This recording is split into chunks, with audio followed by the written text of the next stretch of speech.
Hello everyone, and welcome to episode 61 of Minifigure of the Week, and in this week's episode we are going to be continuing on with Mandalorian May, and we are talking about the Mandalorian Fleet Commander. This is a character that I feel like isn't that well known, and it's not really named. In the Star Wars universe, it's just the unknown or unidentified fleet commander, but it's definitely a cool minifigure. I feel like people can get this one and the Mandalorian Warrior mixed up, because there's really not that much of a difference.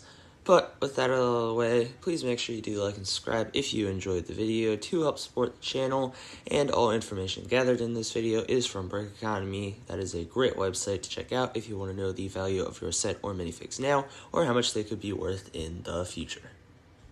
So taking a look at the Fleet Commander here, nothing too crazy. We do have some nice detailing on the front with the silver, and if you take the helmet off, we do have an actual face for this guy.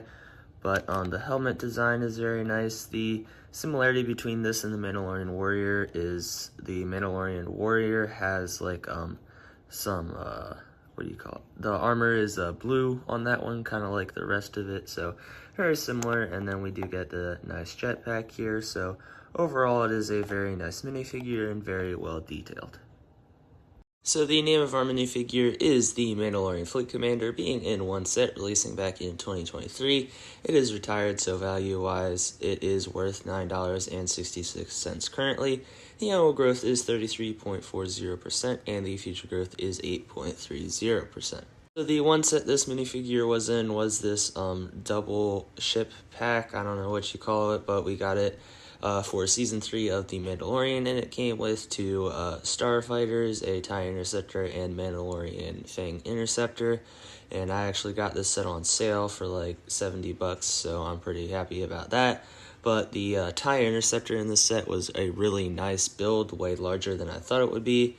And then the Fang Interceptor isn't too nice of a set. I don't really remember seeing that ship in the show, but it's still a cool, nice ship to get along with the TIE Interceptors. So this is the Mandalorian Fang Fighter versus TIE Interceptors with 957 pieces, releasing back in 2023. It is retired.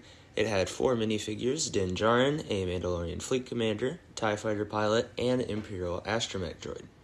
So accuracy-wise for this minifigure, this is the character that this is supposed to be based off of. This is the Mandalorian that pilots the Imperial Cruiser, I believe, when all the other ones have left and he sacrifices himself. At least I think that's what happens. If I'm wrong, correct me in the comments, but that is what this character is supposed to be based off of, and I think they did pretty well here. In the in-universe picture, it does look like he is wearing black, but that's just because of the lighting, but he does indeed wear blue in the show, so overall I would say the accuracy is very nice.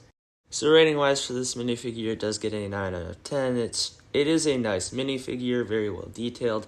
It's just not too exciting. I feel like for the Mandalorians that do have the shoulder plates, they could put some printing up there on the arms, because they're starting to seem to be more lenient with arm printing on certain figures. Like Darth Vader has gotten arm printing for a while, so I feel like things like that would be nice, but I feel like we always say arm printing, arm printing, arm printing. It's not always necessary, and it's just this minifigure doesn't really deserve a 10 out of 10. It doesn't have anything super special about it.